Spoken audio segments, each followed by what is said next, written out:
Hello, Savannah. Hello, hello, hello, and welcome to another edition of Kandily Kesha on this Monday. Monday. I am so happy to be joined by Mr. John McMasters, former county commissioner and current community activist and co-founder of Better Savannah. Listen, we want to jump right into it tonight, John. Thank you so much for joining us. I asked you specifically to come on because you and a couple of others follow city council, county commission, and matters involving our state representative, state senator, as well as our school district here in Savannah. And we want to thank you for staying on the front lines of all things that matter to our community. Because if it were not for you, we would only be hearing one side or one narrative, if you will, in terms of what's going on among our local governments. And so we know that you have broke the news with regard to the police survey that circulated in our city among our locals. But still to this date, the sitting council who the citizens of Savannah elected, sent to office to keep charge over these issues, still do not have that document in hand. We know that this is a personnel matter. We know that the city manager is charged with handling all of our personnel matters, but we also know that we as a council have a greater responsibility to assuring that those who we call to protect and serve the community are also protected and served. And this survey it offers a very glaring account of what we already know and what we have known for at least the last 2 years. From the first month I took office, we were getting complaints, written and verbal, text messages, emails from police officers, from lower rank all the way up to highest ranks. And we petitioned each of the city managers. I've had four city managers in the 2.5 years that I've been in office, and we had hope that the new city manager, Jay Melder, coming in would look at this more closely. We talked in depth with him during the interview and expressed to him how concerned we were about leadership in our police department and the morale or the lack thereof in the in the police department. Further, he expressed to us that he had a 90-day plan. Well, we are twice past that 90 days. And here we are still increasing in the number of gun violence episodes, increasing in the number of homicide. Morale seems to be increasingly getting worse. And still today, there is no response other than a survey that demonstrates or lays out what we already knew. And so I asked you to come on, John, to just give your account. And I'm going to let you sort of take it from here and express to us what your thoughts are about the survey, the conditions, and the lack or the failed response of this council and leadership. Okay, I'll certainly do my best. And thanks for having me on and all the nice accolades you gave me. But I just want to take a minute and point out that shows like yours and the other programming that ATR is producing, people like Jim Marikis with the Savannian, even the Savannah Morning News has brought in some fresh reporters. I'm talking about Zoe Nicholson and Drew on the crime beat, Nancy Kwan. So, it's nice that there is a emerging community of people who will counter that narrative that the majority on city council love to try to control. So I just want to say we've made some progress. Nobody's getting tired. We may take a little rest here and there, but it is really significant to the outcomes and the cultural reality that is Savannah, that there is an emerging group of like-minded people, don't agree with everything, but certainly they agree with a substantial portion. You are part of that hope and change, and I thank you. Let's talk about the police report, the survey. For your readers, this was an official City of Savannah study that was called the Continuing Improvement Survey. I printed a copy of it. It's 140 pages, and 255 police personnel participated in the survey. Not everyone answered every single question, but considering that this was an internal, in-house City of Savannah human resources effort, they can't attack it because they own it. So that's an important consideration. The other thing I'd like to point out after reading it, there's a lot of good stuff in it. Obviously, there's a ton of red lights and cautionary components, but there is some very healthy, very positive information in it, and it is mostly confined, Kesha. All that positiveness is confined to the precinct level and below. The guys that are riding around, doing the hard work, as opposed to the command staff, and the survey clearly delineates, once you've read it, that the people that are working the beat on the street in the local precinct work well together. They are united. They are trusting of their own fellow co-workers at the precinct level. So I don't want anyone to say, well, you're being shrill and you're only highlighting the negative uh, information and data that came out of this study. There's great news at the precinct level. These guys are tight and unified. The wheels come off the the train when you get outside of the precinct uh, ecosphere and you start getting into what's called command staff, and that's where, boy, it is eye-opening and uh, dangerous, the level of distrust that exists uh, after the precinct level, all through the command staff up to, and I presume, including the chief. Um, I could talk more, but is that essentially? Well, yeah, and I do want you to talk more because you're right. As far as the day to day and the officers who work alongside each other, I think that's really the saving grace of why we have the harmony we do have. This report scares me. It scares me as a sitting older person, and it scares me as a citizen of Savannah.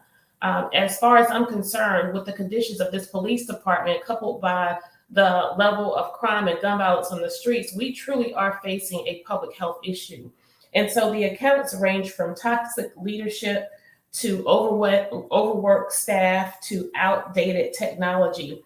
And I want to say to Rachel Fiore of the Savannian, she offered a very detailed account of this report. And between us recognizing where we have expressed concern about the bleed of police officers, more than 50 resigned last year. We are losing more than we are recruiting. When we are recruiting officers, uh, and these officers are leaving for lower paid jobs or smaller departments, or they are just leaving law enforcement altogether. And we know what the national trends and national averages are with regard to this profession of policing. But we also know that we have a unique circumstance here in Savannah. We are currently 100 police officers more short, 100 or more police officers short. My husband likes to say, Kesha, you forget the one that's assigned to the mayor to open his door and to go get his breakfast, lunch, and dinner and to answer the phones in the mayor's office. And so when you see that type of decision making and when you see the allowance of our professional staff being loaned to the mayor's personal detail, if you will, it's another element that adds to the low morale. And Well, so, between the toxic leadership, overworked staff, outdated technology, the bleed of the police officers, and being over 100 short, take us through what this looks like, John. okay, well, the police department has a budgeted uh, amount to fund 626 positions at the police department. Um, I think less than 100 of those are civilian payroll jobs. The rest are sworn officers. And the uh, the fact of the matter is, Keisha, because we've been around for a while. I mean, I I first met you over at First Presbyterian Church with the Interfaith Hospitality Network at what was that, 15 years ago, maybe even close to 20. And we have always not factored in our real population. What I'm saying is, um, the number of tourists that are here every day, the number of SCAD students that are living here in this community, the number of visitors, which is different than a tourist. A visitor is someone that lives in Effingham, Bryan, Liberty County, and they drive in to go to work, or they drive in to a doctor's appointment. You combine the tourist, the visitor, the SCAD students, and regrettably, over 4,000 homeless people. Uh, you have a service population that is uh, you know 50 or 60% larger than what we're staffing up to. Now, this gets a little complicated, but bear with me. The 626 budgeted employees of the police department, when you're down 100 officers, 85 officers, which has been going on for as long as we've known each other. I mean, this is not anything new. This is a systemic reality that we have someone at the city has just decided not to do the math based on the real population. And 15 years ago, counting the SCAD and the visitors and those ancillary numbers was less overall. It was a much smaller number. There's no denying that today, with 14 million visitors a year coming in, and SCAD with a 12,500 student population, um, SCAD population is the equivalent to the population of Port Wentworth. Anyway, we're not calculating the need for service for all these other populations. The police department is staffing up and making a budget request based on a census population of 155,000. We have over 200,000 people on any given day inside the city of Savannah. Now, they're going to have their car broken into. They could have their purse snatched. They could have a flat tire. And yes, they call the police to fix flat tires, crazy as that sounds. My point is the service demands of that additional 50,000 population. There's no way in the world that even a fully staffed 626 department can do the job properly. And this survey, Eternal City of Savannah, bears that out and confirms it unequivocally. For instance, 84% of Savannah Police Department employees believe the precincts are understaffed. That's an incredible number. That's not a marginal deviation. 84% of everyone working at the Savannah Police Department thinks they're understaffed. Now, why we haven't staffed up is a very good question. I don't have an answer for it. But I will tell you that we have been told for 2 decades now that this very most important thing we can do as a matter of policy at the police department is something that's called community policing. Community policing, for simplicity, is a proactive approach as compared to a reactive approach. A reactive approach is someone has an issue and needs the police, and they call 911 or the non-emergency number, and the police respond. That's reactive. Community policing is both reactive, but it also includes the element of getting to know key people in the neighborhood that you build a bond with and create a level of trust with, so that if you need some intelligence to stymie something that might be planned, that intelligence comes to you. The crux of this is, with 2.5 officers per 1,000, which is what we have on a good day if all the positions were filled, that keeps you stuck in the reactive model. It does not in any way, shape, or form allow you the luxury of going beyond reactive into proactive. So, you want me to keep prattling on about this? I'm gonna mute myself and see if we've lost the signal.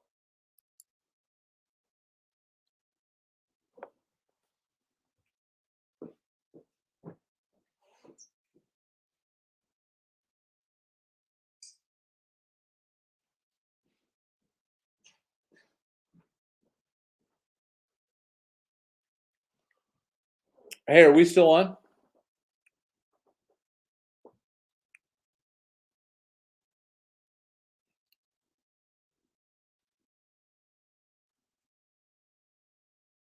Hello, Savannah.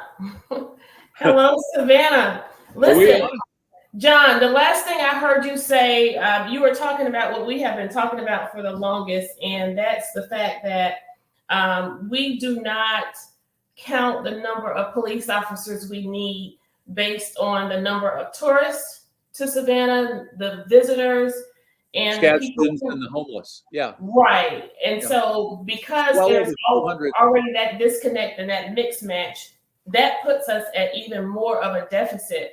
And so we already know that the majority of our police power is relegated to the downtown corridors where those populations are primarily.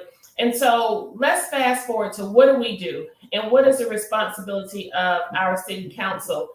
During the last meeting, I asked that we go into executive session as a result of the report that I received that wasn't given to me by leadership. I had already been expressing concern to our city manager.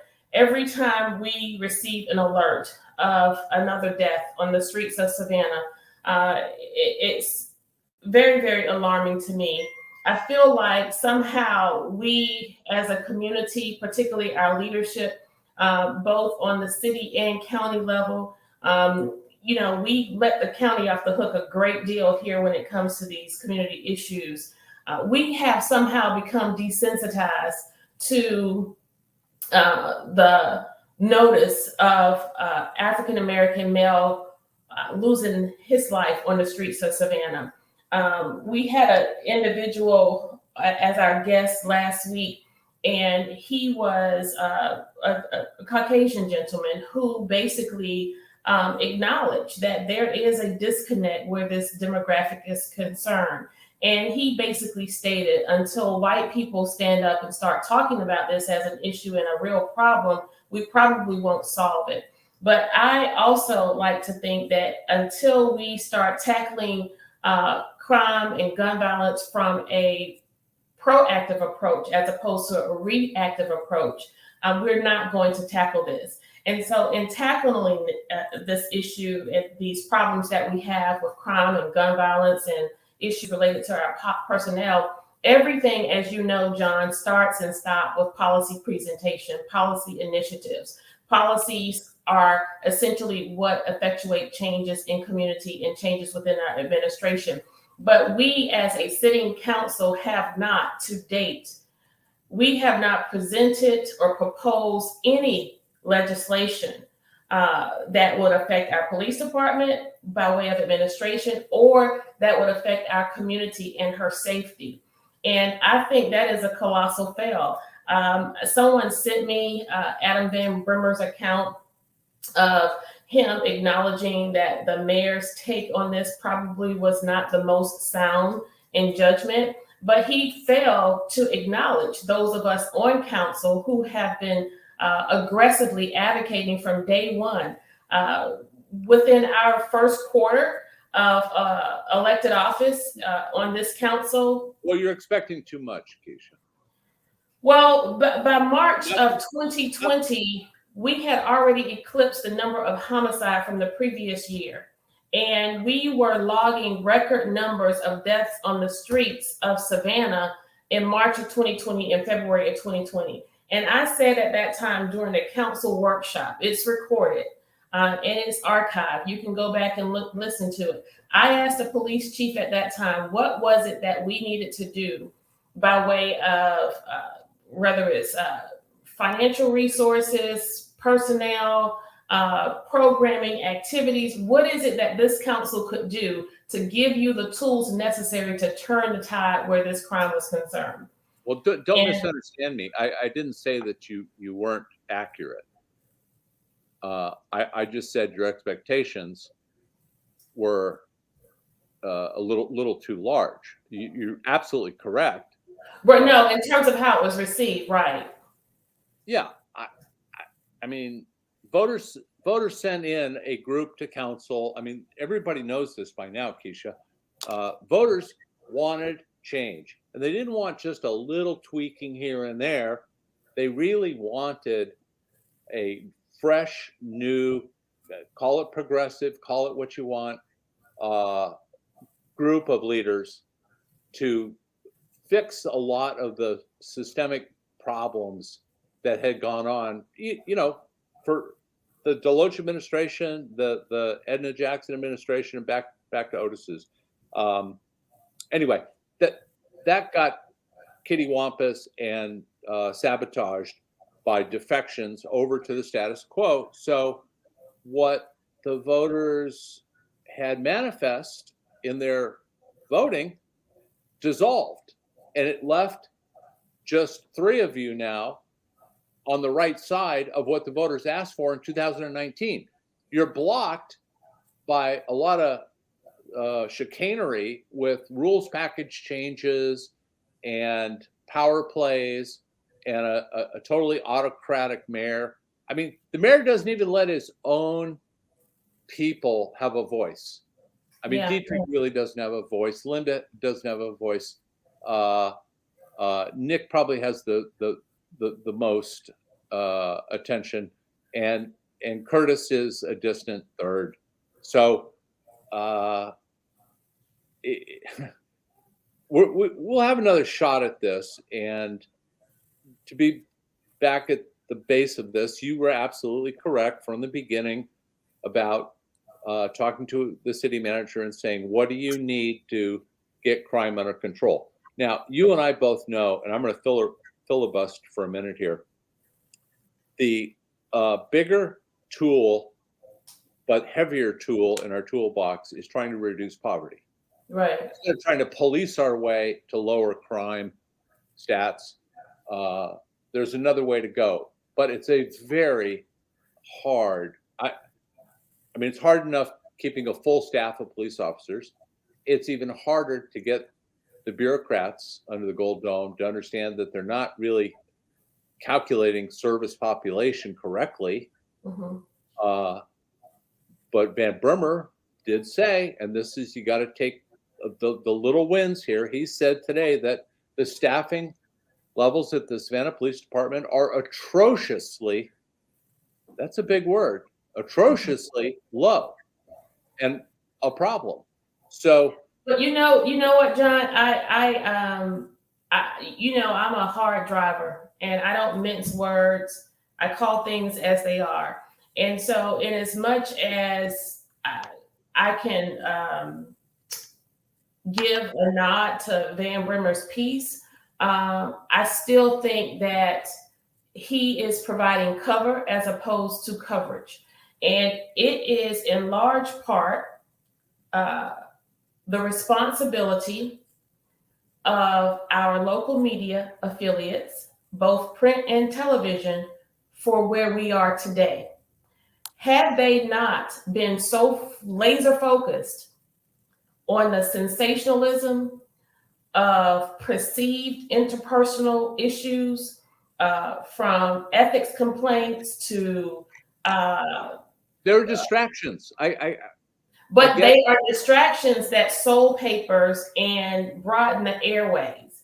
And what they now see as a result of them providing cover for a failed administration and for favorites, for members of council who are marginalized and they are hell-bent to make them superheroes, they now see that as a result of that, the cookie is now starting to crumble, and people are now seeing all this for what it's worth. And so now you want to come Johnny come lately.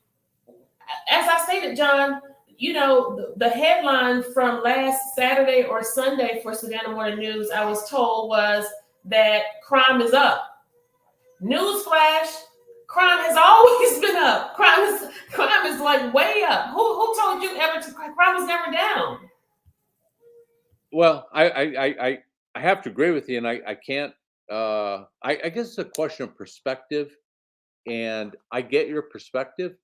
I'm just trying to express that to have Adam Van Brummer, who's been an apologist for this leadership on council, the majority, as well as other subjects, SCAD, for instance, pilot program not going anywhere. I mean, the fact that he has come just a little bit over and is now telling it correctly, I gotta welcome that.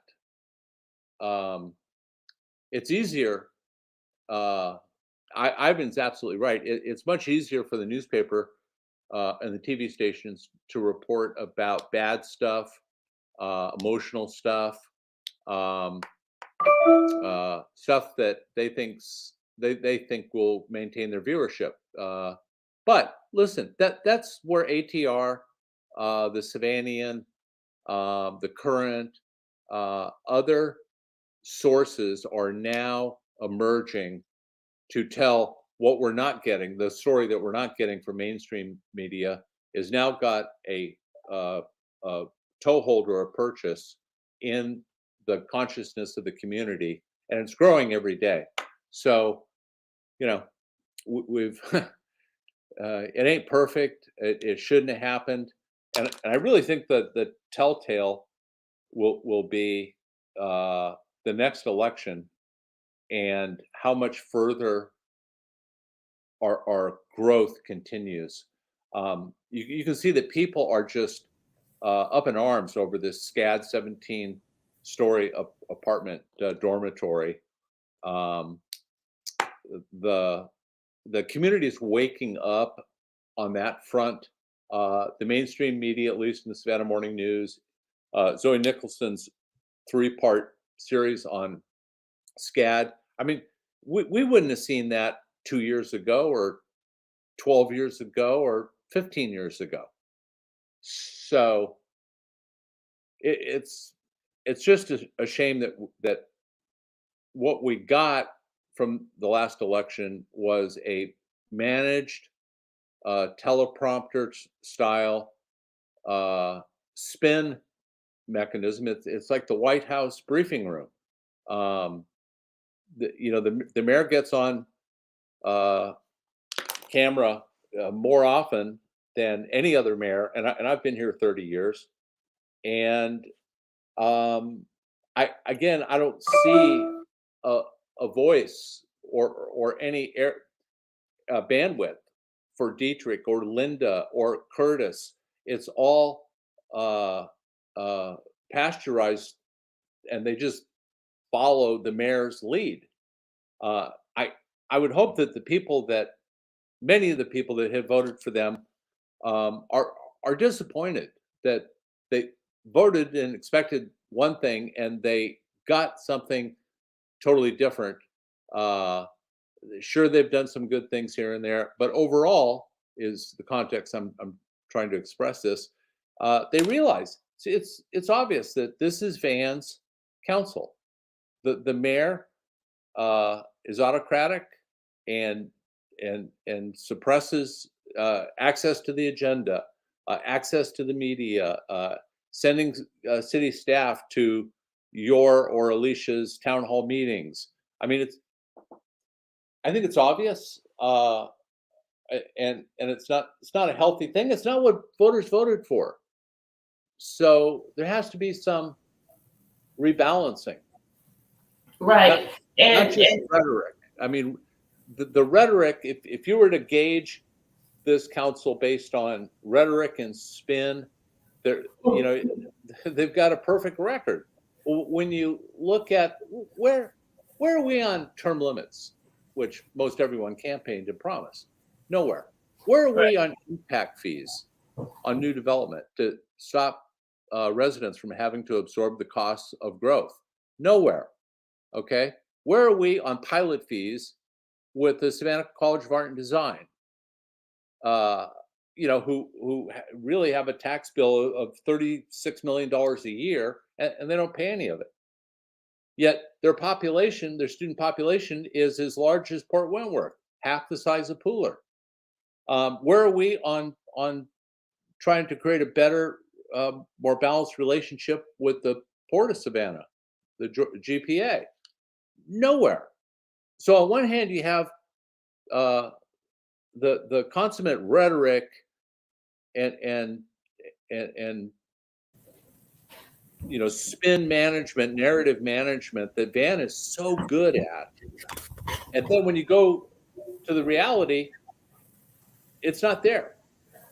Right. And so I want to go back to what you were saying about the power plays. What about the latest power play? The latest power play of not going into executive session. Have you ever seen or heard of such? I think the best way for us to approach or to address the situation with this survey and its findings are to go into executive session and have a conversation with our city manager about what his plans are. He said he had a 90-day plan. We are now at all over 180 days. I think the citizens of Savannah deserve to hear and know more about what the plans are in terms of how we are approaching and addressing this. Now, as it relates to the pieces of the current mayor and his maneuvering and how he has the vote of the majority on council and how they go about, what I do want to say to that, John, in as much as there are complaints from the 2nd district, the 3rd district, the 4th district, and the 6th, and now the 5th, they shouldn't complain about anything and what they are or are not getting for their districts. You know why? Because they are the voting majority. And so when people start talking about what they don't have in the 6th, get with your alderman and tell him what you want, because he has the power. They have the power of the vote. And so you, between Better Savannah, ATR, and Unity Political Action Committee, you all have done a great job in educating the electorate. What I don't want to happen, John, is for there to be another election before change comes, right? I don't want to relegate the success of my bid for mayor to having more deaths on the streets of Savannah. Well, of course not. We all would prefer the change we were promised, even if it was small. Okay, give us something, but we get nothing. Tell us, how do you think the citizens can approach that? How can citizens mobilize? What can they do? What can they say? What can they write? What can they post? What are some things that citizens can do to demand the change that they want, demand the change that they voted in? Because as you know, John, there was a sweeping indictment by the electorate in 2019. They voted nearly an entire council out. Savannah is really good at voting people out who do not perform. But should we get into the pattern? Should we start creating a culture here in Savannah where if we give you 4 years, we're going to let you take the whole 4 years before we get something out of you? Well, Kesha, I'm not a sociologist or a psychologist, but let me take a stab at trying to answer your question. The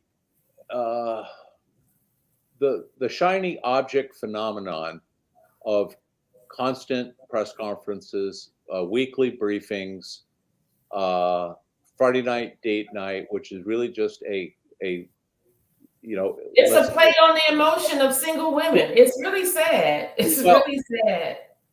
Okay, so it's disgusting is what it is. Well, it is what it is. Let's just leave it at that. It is what it is. It's the path fan shows. People ultimately are understanding that the presentation and the spin and the packaging is not being backed up with reality. That is, we're tearing up our zoning and permitting 17-story apartment buildings for SCAD, who pays no property tax, who's going to get this project approved before we get an impact fee ordinance passed, because it's been slow rolled by the mayor and his members on council. Have you done an estimate of what we're missing out on that building alone, John? Well, I don't know the total. Do you know the total project cost? I don't. Okay. Well, do you know that this project includes a parking garage across the street from it? I'm sure it does. It's no different than the 11 acres that SCAD bought off of Louisville Road to expand Medin Studios. It's no different than what they've done on West Victory Drive. It's no different than the straw purchase of Chatham Apartments. It's no different than York Hall, which was the Westside Urban Health Clinic from 2008. There's a pattern to the SCAD real estate moves, and we keep seeing it over and over again. In the meantime, the mayor's so buddy, he goes to a ribbon cutting on Pulaski Square when SCAD converts 16 studio apartments. So 232 apartments get taken out of the affordable housing inventory by SCAD, and they replace it with 16. I mean, that math doesn't work anywhere. Right. Oh, excuse me. Well, it's not funny. It's really sad. It's really sad. It's really sad. It's a very polished, almost Washington-esque pattern and template that the mayor follows, and that only, I want to believe, Kesha, that only holds water for a little while, and pretty soon you realize that there's a hole in your bucket and you're losing your water, to borrow the metaphor, and you begin to say, you know what? They tell me it's better, but I don't think it's really better. I expected some progress in this area or that area, and it hasn't happened. So we're kind of in a war of attrition with the public's patience and fondness for this autocratic administration. Yeah, so, it's starting to show, but for me, John, more than the pieces related to leadership style and leadership decisions, it's how this is all playing out in our city. Let's talk about. I'm jumping around a little bit here, and I wanted to give a recap of some council highlights.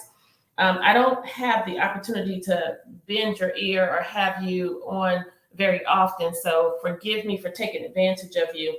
No, you know the arena project is the single largest construction project in the history of Savannah.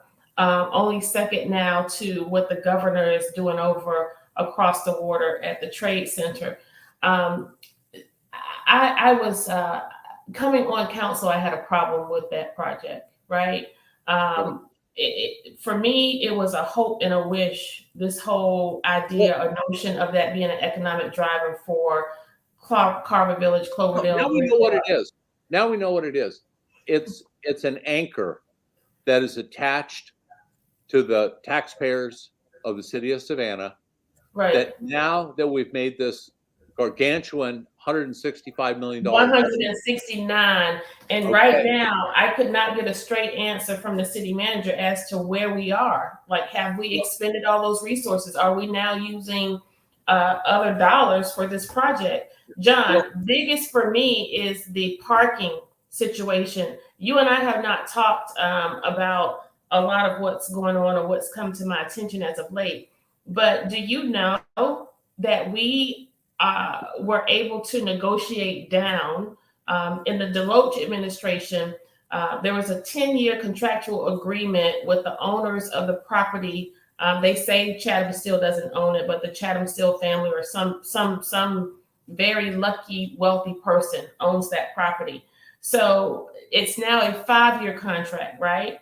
We paid into the first year in 2021 $500,000, and we haven't been using it to date, John. To date, we have paid $133,000+.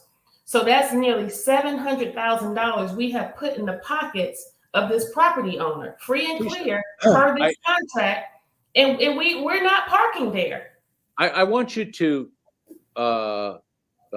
leave the parking lot issue for just a second, okay? How long did it take for this arena project to finish from, and I'm going to call it finished just for this conversation, from the time we voted it in 2006 until we did the ribbon cutting? Now, I understand there was a recession mixed in there, but basically it took almost 20 years, right? Yes. Okay. And we can debate back and forth whether it's 170 million or 165 million, but it will not be viable. It will not meet minimum expectations until the Canal District is done. Now, I ask you two questions. How much do you think the Canal District is going to cost taxpayers? And how long do you think it's going to take to finish it? Now, we know the arena was 165 million. We know it took 20 years. There was a recession. How long, how much on the Canal District? That's the issue. I mean, parking is part of this equation, but we are now anchored and obligated to protect this investment by completing the Canal District. There's no funding source identified. There's no funding for the Canal District. So what are you talking about, John? Where's the money going to come from? The next SPLOST will be completely hollowed out, and all the money, instead of going to neighborhood improvements and parks and stuff that people want and pay to have done, is going to take a back seat, and the Canal District will suck out 70 or 80% of SPLOST 8 is my projection. How do you see the Canal District completion being a part of the vitality of the arena? How are you making that connection? There's a psychological. First of all, let's back up, and I gotta say this. In 2006, when they were launching and talking about the need for this arena, it was because the Civic Center had outlived its usefulness. The Civic Center needed to be replaced with a new venue. So we were told that the Civic Center had lived out its life and we should go in this direction. Well, you got this $165 million anchor out in West Chatham, and over here you got the historic district. I mean, this arena was built for visitors, okay, as much as it was built for locals. As a matter of fact, probably more for the visitor, the tourist, than the local, okay? So given that we were sold and it took as long as it did and cost as much as it did, there's no connectivity between the historic district, and the MLK corridor, and that's why you're seeing this this push to wipe out Yamacraw and build something new. That's why you're seeing the Tear down the flyover. Tear down the flyover. They're merging. They want to expand downtown. It's like manifest destiny. They've got to have the next couple of states, to borrow the metaphor. Okay, they want a ocean to ocean country, from the Atlantic Ocean to the Pacific Ocean, and 70 years later we accomplished that. Well, the same thing's happening here. This arena was marginally motivated to uplift West Chatham residents. It was, but still to this day, John, the Alderwoman, Bernetta Lanier, she is fighting tooth and nail just to get placement. Well, she doesn't even have a neighborhood benefits agreement. What's it called? Right. But we are putting 15,000 per square murals on the ground. We love investing in the ground. We have $19 million invested in that parking pad that's not environmentally safe, that has to be mitigated. God only knows what's going to happen when it's agitated, the hazardous effects that it's going to provide for those communities. Listen, and then I see that, and it's a travesty.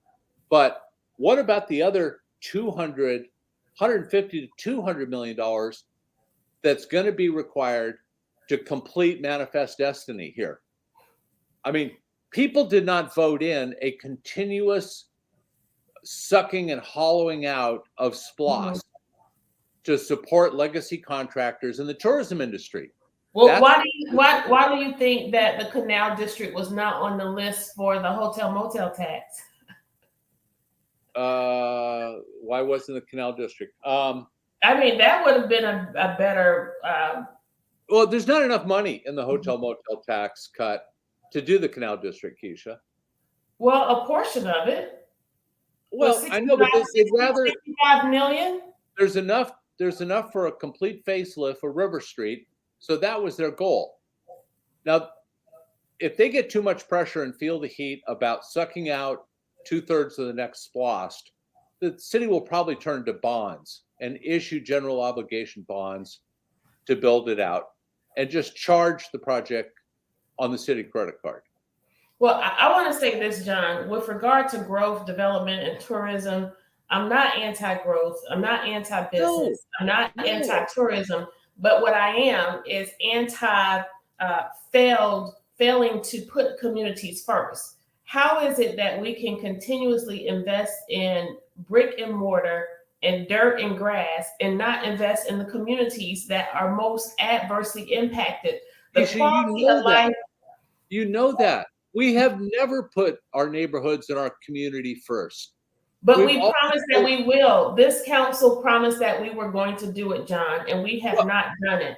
I know you're factually correct, but it ain't your fault that Linda, Dietrich, Nick, and Curtis flipped and went over to the institutional business side of the Deloach, Edna Jackson historic model. It was easier for them.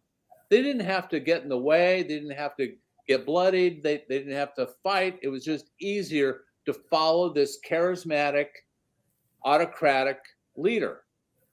So it's so sad. It's so sad because it's such a waste. It's such a waste, especially in the time that we're in. Let me jump to the Civic Center, John. That was another item on the agenda on last Thursday. Yeah. So we were supposed to be presented with options, right? Options denote multiple pieces or more than one choice. Yeah. So we have Satil and Satil come forth to do this presentation. He's a very good architect. The guy's I like his style. I mean, he's a sharp architect. Yes, they're a very credentialed firm. I really appreciated their presentation.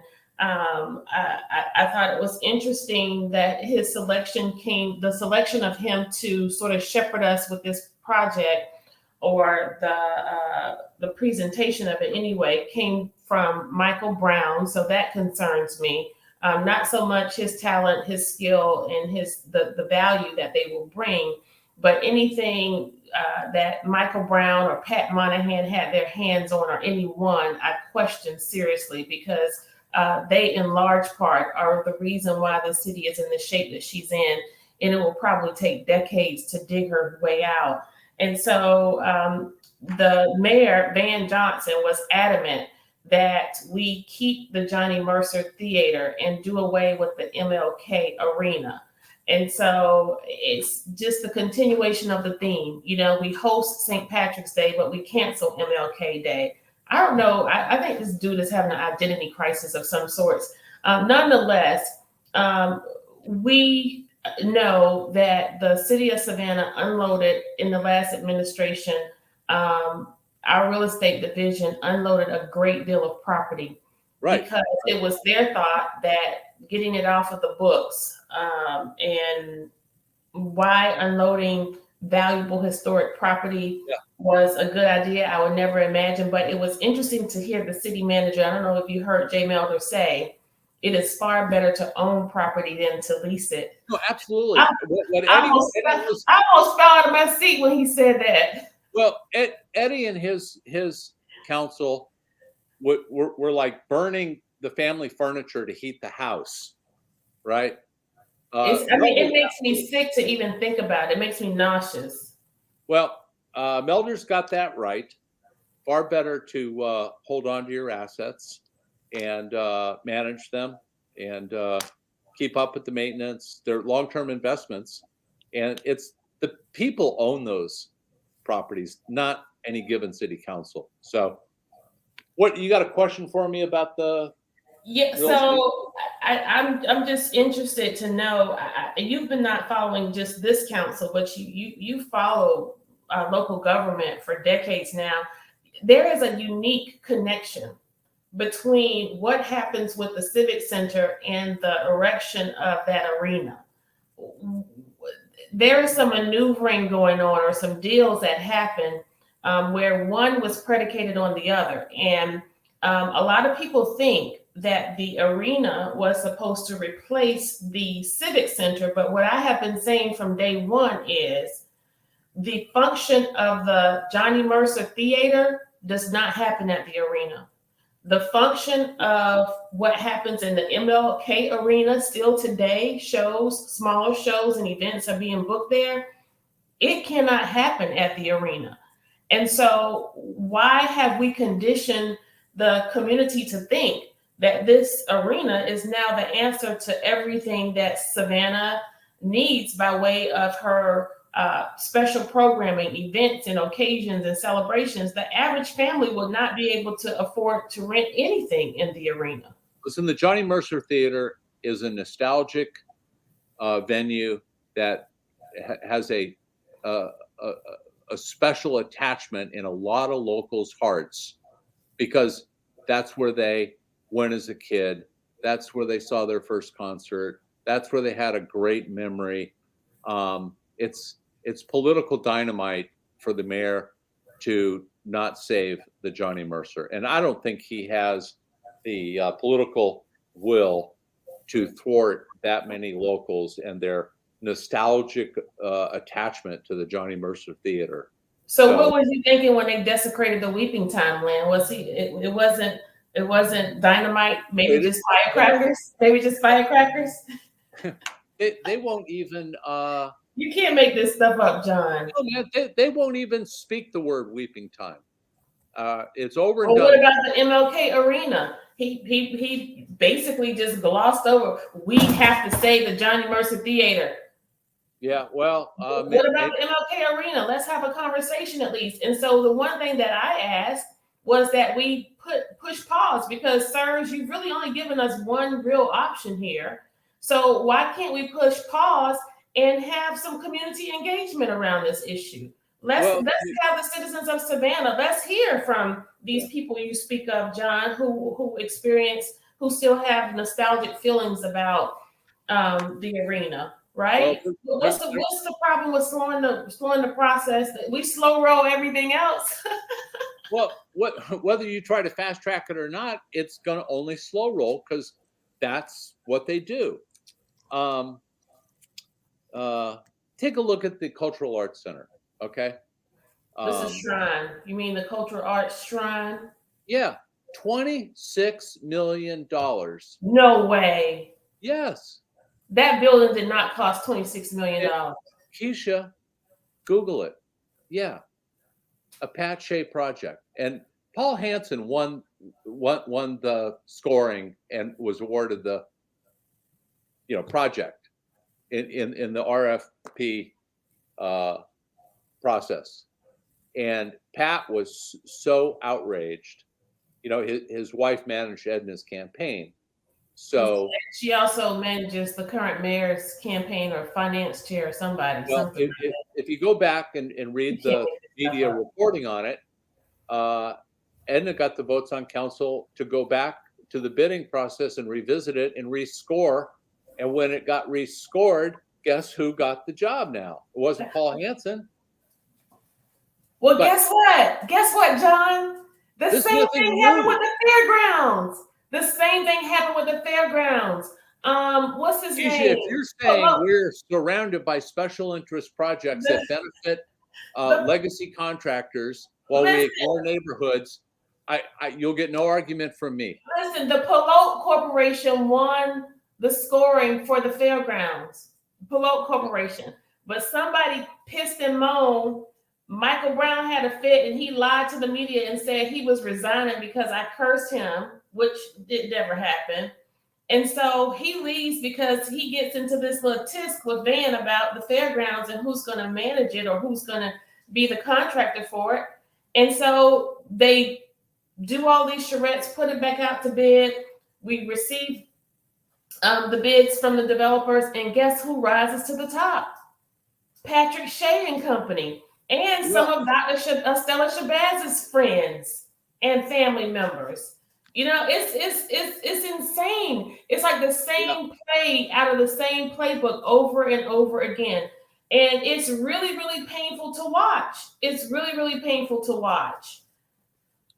No doubt. And to sit and take it. So what do we do? What do we do? What do we do? I can keep kicking against the prick. I can keep railing against the establishment and fighting for equity and trying to get people to do the right thing and expose some of this stuff.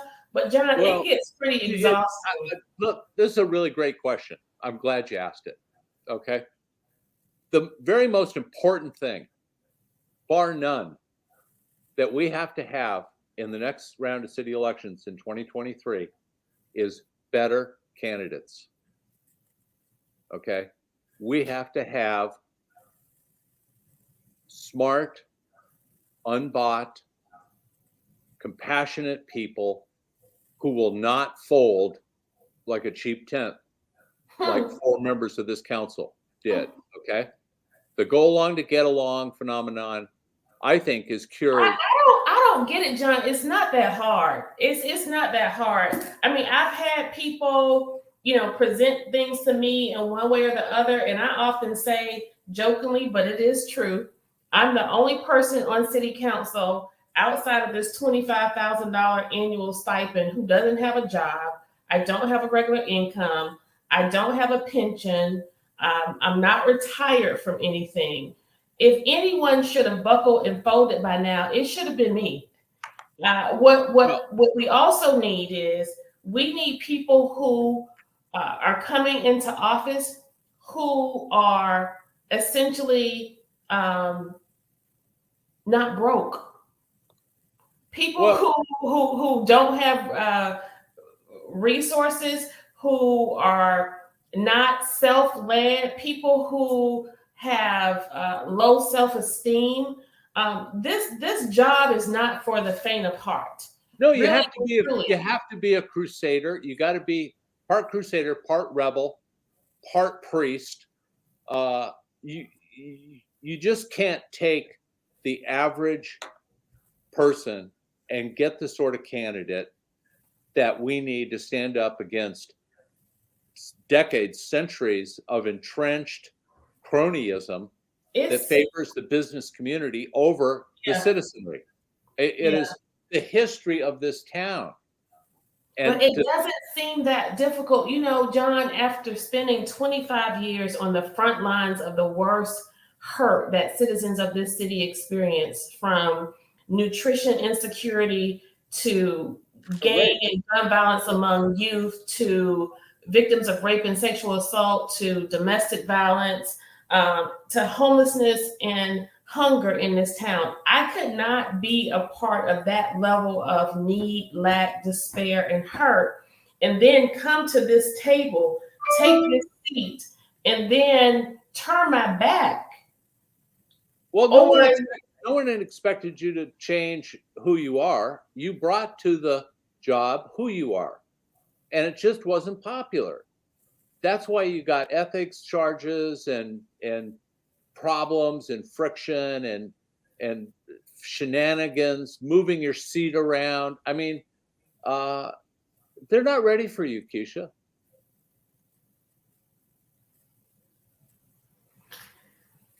Well, they'll be ready. You're the right person. They'll be ready. They'll be ready, and I am ready. And so what I want to start doing, John, is, well, not start doing, what I want to continue to do, because I will not be removed from this standard that we are trying to create. We get it. You're not changing. Right. But here's the thing. I had a conversation with Chuck. I think it was Saturday night, early Sunday morning. I don't know. Yeah, I got it. We spent a lot of time together on the phone. And he was talking about my approach to, I don't know, something that occurred on council. And the only thing I could think about was Chuck is he's a sharp guy. He's very sharp when it comes to politics. He is at the top of the craft with this stuff, right? Absolutely. And so which is why I listen to his advice and what he says.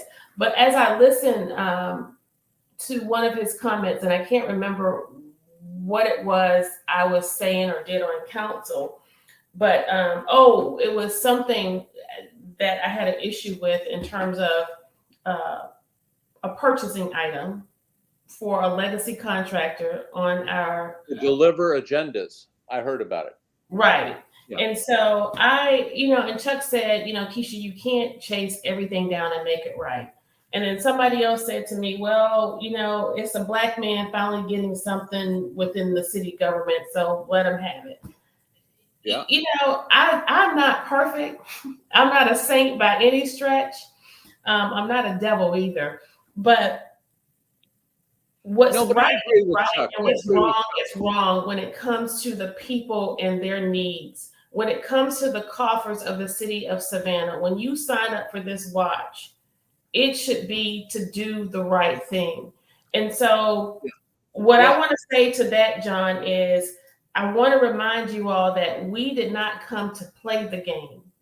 We came to change the game. And so if I were coming to the table and I had friends who were developers and contractors, or if I had friends who did business with the city of Savannah, then I would have a greater appreciation for those areas where we could collaborate, negotiate, trade off, collective bargain. But how do you trade off? What am I going to trade off when I'm advocating for poverty reduction? What am I going to collaborate on when I just want to get people off of the street, get families into homes and out of hotels? How do you negotiate for any benefits when it comes to crime? We're either going to stop it or we're not. So I can wheel and deal with the best of them. For a decade, 2 decades or more, I ran very successful charities in this town. And I was only able to run them successfully because of my negotiations and work with wealthy people. So I got that. I can check that box. But the game has to change, John. Well, we need more people that they don't have to have as much of your empathy and drive and commitment. You're kind of unique in that regard, Keisha, because you don't adapt or flex or give in. You are persistent and tenacious. Uh, if we just had people who wanted to do the job honestly, I mean, your campaign tagline, "Not for sale," kind of prologue was past, or past is prologue. I mean, you put it out there in front. This is me. I'm not for sale. I mean, do you realize there are people that get elected and all they want is to be a celebrity in their community? I know. It's sad. That's it. That's it. It's really sad. It's really sad. Well, John, I wanted to go through a couple of other areas here, but I'm going to stop here. A few highlights from the last council meeting included April being the month for donating life, or to highlight the importance of donating life. And I acknowledge that my uncle, Fred Robinson, is a kidney transplant recipient, and he's been living now with his kidney for 20 years. And this is a guy who actually donated a kidney to my dad before he passed away. Wow. Okay. I love you, Uncle Fred. We also want to give a shout out to Mr. Mark Smith in the 2nd District. John, you may remember Mark. He's run for office a couple of times in the city. He's a former police officer. Yeah, did he run the 163? Yes. Oh, yes. So he received a kidney transplant a few months back. So he's healthy and doing well. We are grateful for that. April is also the month of sexual assault awareness, which is near and dear to my heart. And we have been doing a lot with some local groups and organizations. Congratulations to Miss Whitney Brigman for launching her 2nd annual event. And we're going to continue to do more with our Men Can Stop Rape and Athletes Can Stop Rape outreach as well. On the agenda also, John, was the virtual reality training simulator for our police department. And this is supposedly, I guess, a training device or an opportunity. You know, we've had an increased number of officer-involved shootings, and we touched on that briefly. 6 in 5 months. Yes, and so on average, and this is how glaring the situation is with our police department. On average, we only would have had 1 officer-involved shooting. Yeah. Well, the mayor called it an anomaly. I mean, I'm not sure who advised him to say that. Nonetheless, we know that we have a problem, and the test of a true leader is acknowledging that you have a problem, and the way you solve the problem is to tackle it in real ways. You know, John, despite all of what we have by way of interpersonal issues on our council, we really have a council who have a good blend of experience from varying backgrounds. And if we had a leader who could harness all of the years of education, experience, and knowledge that each of us bring to the table, because we do have a unique set and blend of experiences that could really help us dig our way out of a lot of what we're in within the city of Savannah. And unfortunately, that's not the case.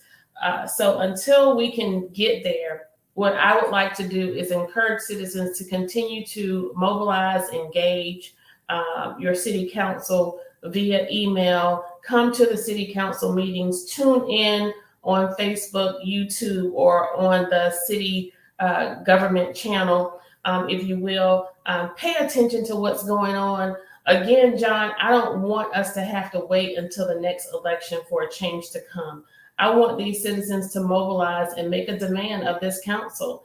It seems that any change or real shifts that we have experienced, it's when citizens have mobilized and made their voices heard. That's when this council moves. Let me make an observation here because of what you said. I agree 100% with you. We should maintain our hope. We should stay engaged. We should keep doing what we're doing and do more of it.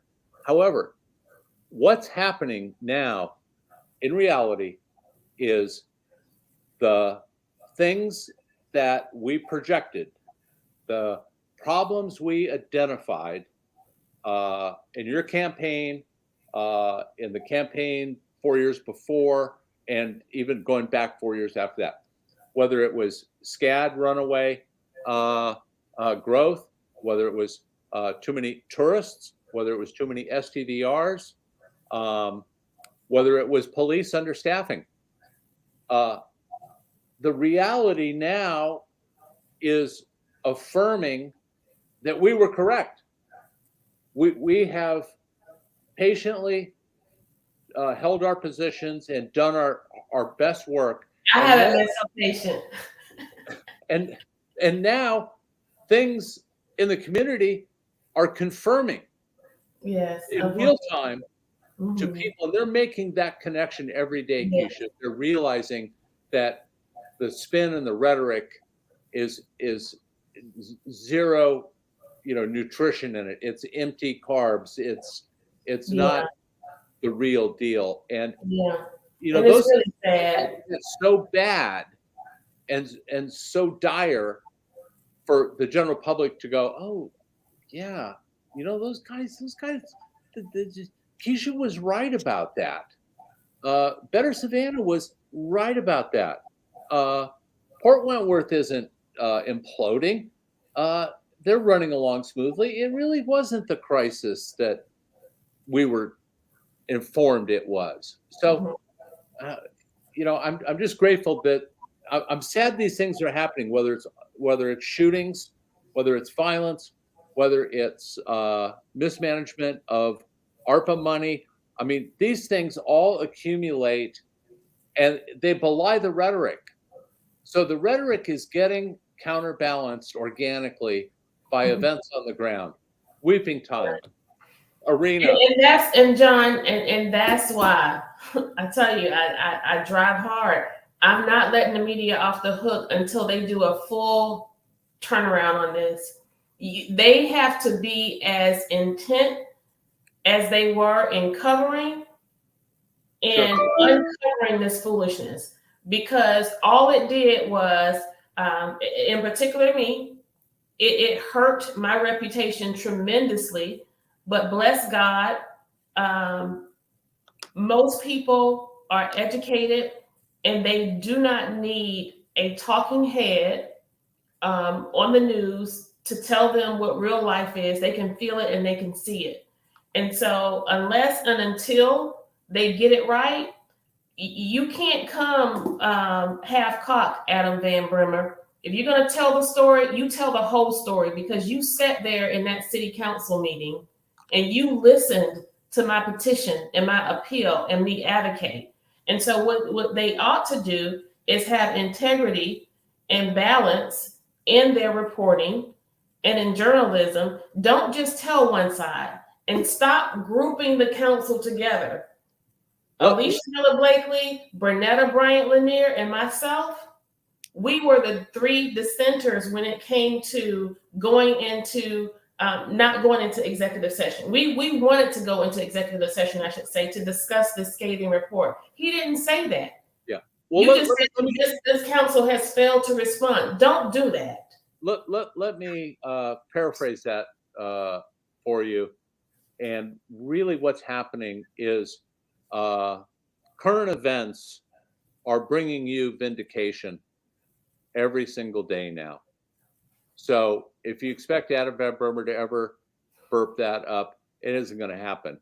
But I assure you, the people in this city, and I love this city, are every day confronted with the lack of change, the lack of progress, the same old business as usual, and you are and will continue to be vindicated, and much is due you and those who have struggled to keep telling the truth when we're being told that we're shrill and fringe and we use foul language and this, that, and the other thing. So, yeah, don't expect it from Adam, but from me, I've never doubted you.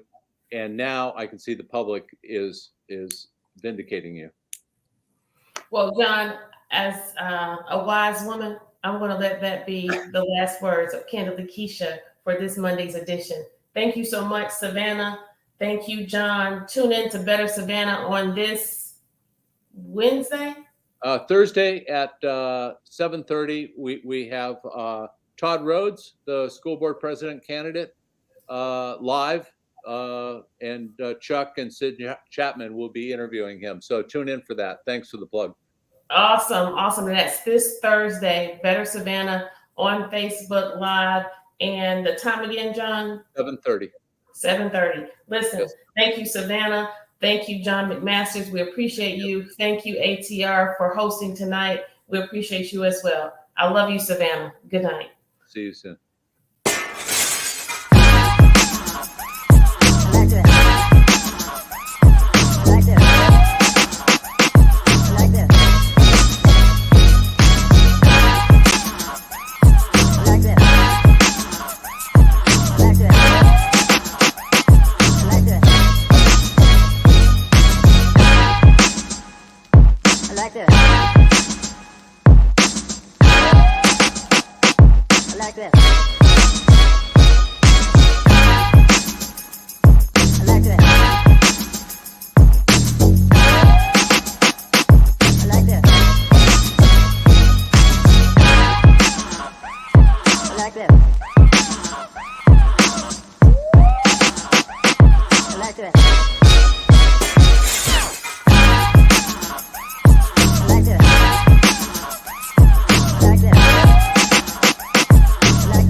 I like that.